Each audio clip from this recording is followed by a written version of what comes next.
Hello everybody, this is Erica, the technology nerd who likes to film stuff, and I have a product that I've been getting a lot of questions on lately. This is called the Curved Crystal Screen Protector by Spigen SGP for the Galaxy S3. So, smartphones these days are coming out with a very stylish glass that is pretty much bezel-less, and the glass is now curved a little bit, if you can see that. And that becomes a problem when you are trying to install screen protectors because they can't go all the way to the edge. If they do go all the way to the edge, you end up with bubbling and dirt gets underneath and it makes it easy to scratch. So Spigen has come up with a very ingenious product to solve that without having to get one of those wet install protectors, those polyurethane protectors like Zag. You know, a lot of people don't really like them. So this is a dry install protector that does not need to be wet in any way. It's actually a piece of plastic that is curved just a small amount so that you can adhere it to the screen without any issues. You can see that it bends up just a bit right here. Very, very interesting and very thin screen protector as well. In the box itself, you get this nifty little tray so that your screen protectors don't bend. You get two of these guys. You get your microfiber cloth, which I love so much. You get your dust removal stickers. These are very important for pulling up dust underneath the screen protector. I'm going to be doing an installation for you, and hopefully I'll have a chance to show you how these babies work. Then you've got some extra pamphlet information on their products. This is your instruction guide as to how to install, and a squeegee. This screen protector indeed does go all the way to the end of the screen. There is nothing that is exposed. It's cut perfectly to precision. If you can see that there's a small hole for the camera, also a small hole for the receiver. So if you are looking for a screen protector that is dry install, this is the screen protector for you. Everything is just so perfectly cut on this, it's ridiculous. This screen protector has a surface hardness of 2H. It's not a very hard surface by any means. It'll help protect against really soft minerals, but it's going to scratch a little bit. That was one thing that I had noticed. I'd gone to the airport and had been traveling about visiting my grandparents, and I think someone slid my shoes or something on top of it because there's a nice scratch here, and that made me a little bit sad that it scratched that easily. Something that kind of bothers me a little bit about this screen protector is that it leaves indentations very easily. What happens is that if something touches the screen or if you apply pressure to it like so, the adhesive will actually come apart from the screen and it creates these little air pockets. You can see that there. So that gets a little bit annoying, and those indentations don't really go away. The ultra thin screen protector, also for the Galaxy S3, didn't have that issue the same, so I find that to be a bit of a shame, and that does kind of bother the clarity a bit. This is a Spigen oleophobic screen protector on the HTC One X, and I can sit there and scratch at it, and it has no trouble with the adhesive underneath at all coming up. So I'm not exactly sure what the deal is with this particular screen protector, but again, keep that in mind. Spigen advertises this screen protector as crystal clear, and indeed this screen protector is absolutely perfectly crystal clear. It doesn't take away from the clarity or any of the colors or vibrancy of this screen at all. This is absolutely perfect as they advertise.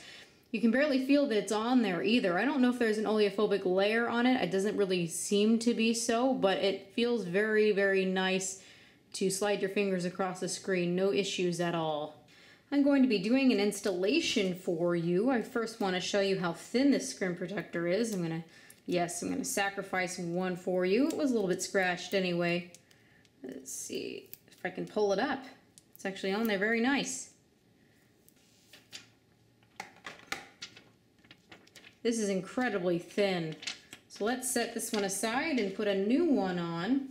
The first thing they mention is to clean your hands.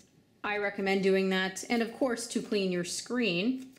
The first thing that you should do, and I can't caution this enough, is to line up the screen protector on the screen so you can see exactly how this is going to work.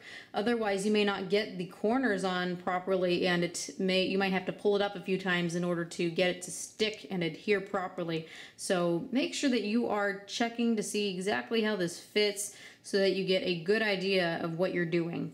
So the first thing to do is to take off this back layer. Be careful not to touch it with your fingers, and then immediately start lining it up.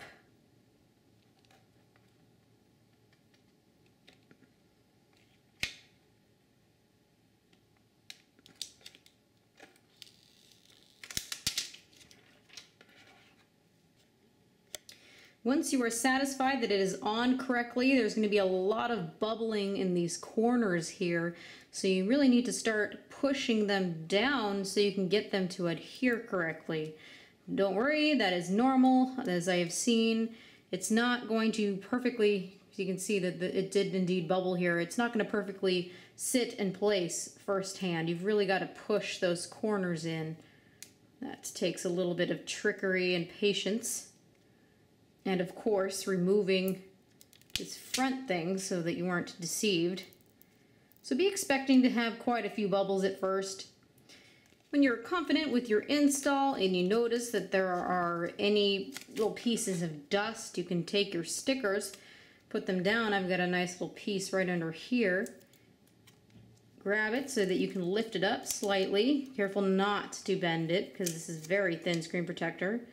Then go ahead and lay it back down, and that did do the trick. You can do that in any place where you find that there is dust. This little guy is famous for them bubbles. It takes some time to make sure you get them all out, especially because I had to spend some time aligning it a few times. Once you get those bubbles worked out, the overall result is quite nice, and of course it is absolutely crystal clear. As far as bubbling with cases, it shouldn't be too much of an issue, as once it's on there pretty good. You may see that it causes some bubble marks if it's putting pressure on this area, but you shouldn't have any bunching with this screen protector. It lays flat to the screen and it does not come up. Once you have it in place, it stays there. So you should be free to put just about any case that you want on it, and the worst that you may see is maybe a little bit of bubbling around the sides. This is the Sadio Active case. It gets a little bit tight in the corners here, and it's not bunching it or doing anything like that. I think that was just from me pushing on it. So you really shouldn't have much trouble at all as far as tight-fitting cases. I have a lot of confidence that this is going to stay on just fine. So if you're looking for a dry install screen protector that goes all the way to the edges, that is crystal clear, this is the screen protector for you. Realize that it has some downsides, such as the markings that you can make. You can see I'm able to do that right as I'm speaking to you. The markings I find are a little bit annoying, and it scratches a little easily, but as far as being able to completely cover your screen and for clarity, you can't beat this screen protector. Check it out. You get 2 of them in the box, Spigen.com. This has been Erica, the technology nerd who likes to film stuff. Please follow me on Twitter at @Iam_Erica. You can also follow me on Facebook, which you can get to from my main YouTube channel page. And I'll have a link down here so you can follow me on Google+. So thank you for watching, everyone. Good night.